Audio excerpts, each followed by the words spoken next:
Hello. Today I want to introduce you to the Cynefin Framework.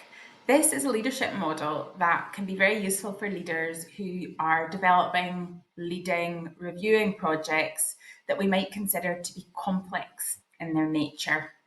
So the framework was originally developed by Dave Snowden when he worked at IBM, and it's been used in lots of contexts, but particularly public and third sector contexts over the years since then.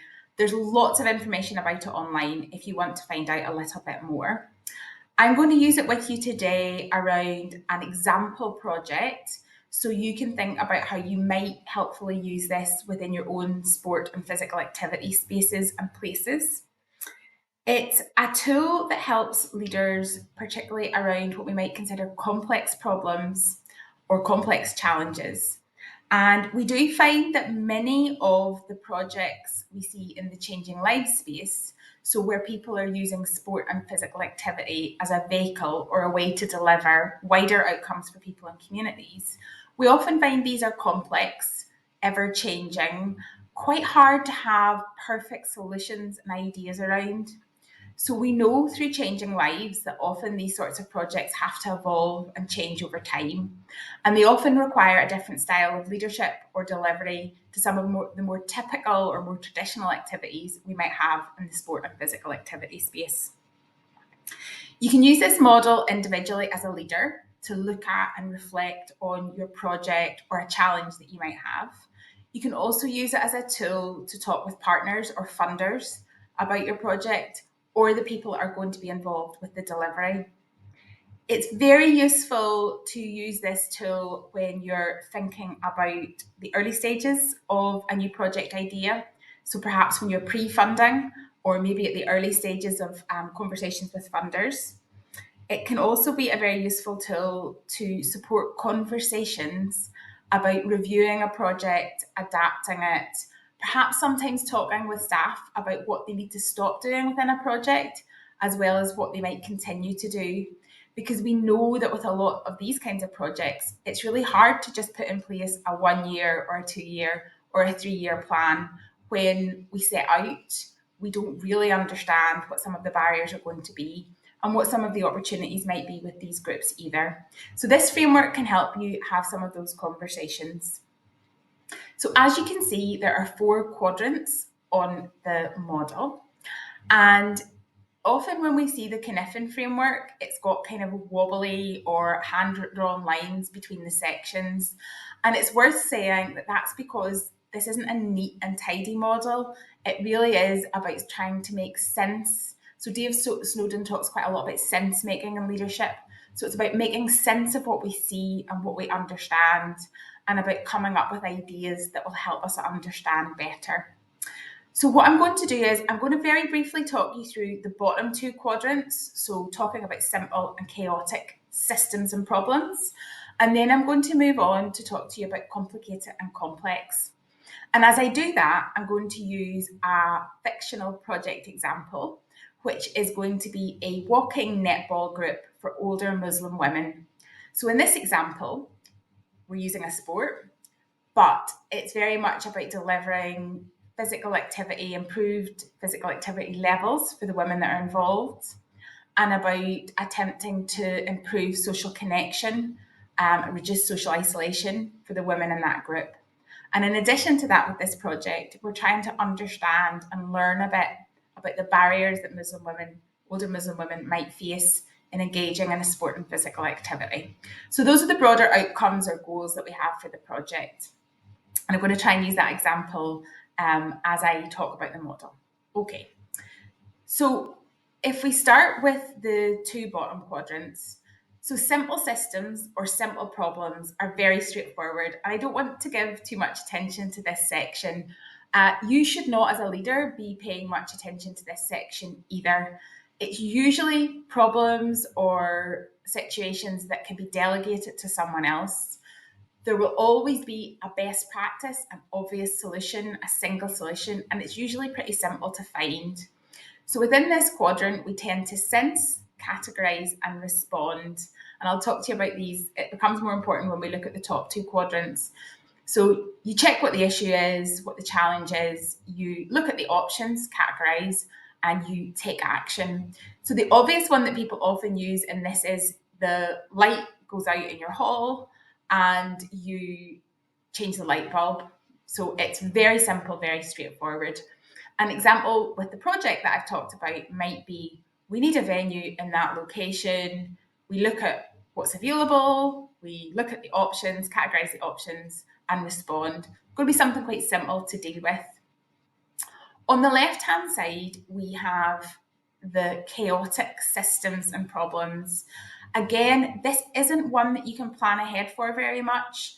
So chaotic systems and problems tend to arise when something comes along that we weren't expecting. So the pandemic's a really excellent example of this, and it's the place where novel practice starts to evolve. And within this category, though, as a leader, you tend to get very little time to think, to decide, to understand what's going on. And things are often changing so fast, it would be impossible to make sense of it. So you make sense of it 1 minute and 1 day, and then it changes the next. And we saw this within the pandemic when it came to sport and physical activity, where lots of people in the system were out, free rein, trying things out. And from that, there have been lots of new practices that have evolved, but they came from that really novel place. So in this space, we talk about acting, sensing, and then responding. We try stuff out, we see what's worked, what hasn't, and then you make sense of it, and then you decide, take some decisions about how you'll respond to that as a leader. Within the example of walking netball, that might have been around, if that had been happening in the pandemic, we might have said, could it be adapted for something to happen that was online? Okay, so now we come up to the top half of the quadrant, and we've got complicated and complex. And these are two words that people sometimes use interchangeably, but they are quite different when we think about leading in complexity and systems leadership. So complicated parts of the system or complicated problems tend to be things that are hard to make sense of, but there will be answers in there if we look at it long enough and hard enough, and if we get the right people involved. So it tends to be about issues or processes that involve relatively fixed systems. Complex is a bit different because it's a bit more ever changing. So here we find a lot more people related issues and challenges. So to take complicated in the sport and physical activity world, this you will find there'll be good practice in this area. So you'll be able to look at a problem or a challenge, and somebody somewhere will have maybe done some work around that you could borrow or you could adapt for the place or the group that you've got. So, for example, with your older Muslim women's group, if some of those women are coming to that because they've maybe got some mobility challenges, you might be able to look at other sports or other things that have been done around adapting the sport for that kind of group and that kind of need. Other things that we see in this space when it comes to sport and physical activity can also be things like women's health or physiology relating to women as well. So there might be specific things that we can understand better. So this is the kind of space that we find researchers, we find experts, we can find a paper on it, and we can get someone to advise us and support us with that. Another example is recruitment of staff. If you wanted to have more diverse staff to deliver this, you would maybe speak with a recruitment expert. So there'll be good practice there. So there won't necessarily be a single answer, but with the right people getting together and with the right expertise in place, we can usually find some really good practice that's going to help you deliver the change. So in this space, we talk about sensing first. So you make sense of the information that you have, you get people involved that can help you make sense of it. There's an analysis part, and then there's your response. The final quadrant and the most interesting one, and the one that I really want you to start thinking about more for these sorts of projects, is the complex quadrant. Now, Much of the work we've traditionally done in sport and physical activity does fall quite neatly into the complicated box.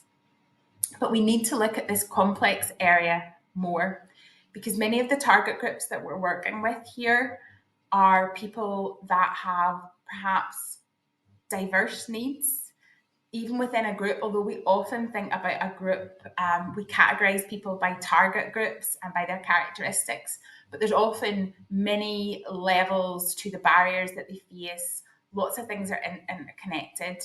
And we also find with this group, with these sorts of groups, or people that we might be wanting to deliver and support change with, so particular communities and so on, the landscape that we're operating in might change as we deliver the project as well. So what seems like a solution to a problem one day might change another day.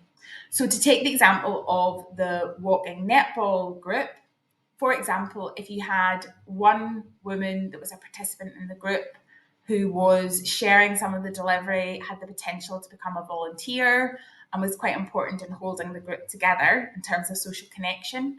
If she moved house or became ill, these are the sorts of challenges that we might face with this kind of project.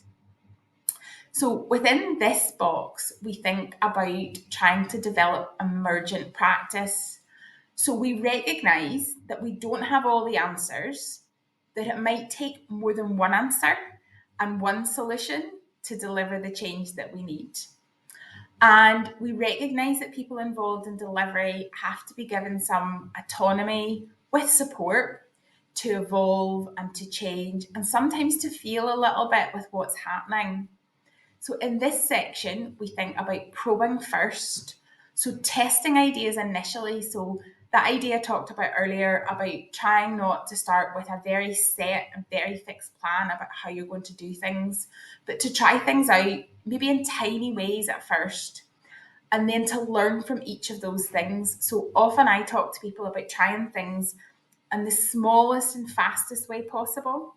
So if, for example, you wanted to run a session on confidence with this group, you might want to just have a very small initial 10-minute session with them around that to start with, get a little bit of feedback on it from one of the women, perhaps, and then take it from there. So you try things out, and then you think about how you might, in the way Dave Snowden talks about it, how you might amplify that, so how you might make it bigger, or how you might change it or adapt it, maybe to do an expanded session, maybe to try a different topic in the same format, maybe to get feedback from a different person. So you try something out, and then you can either amplify it or dampen it down. So by dampening it down, we mean stopping doing it if it really didn't work, or kind of making it smaller again, or trying something different.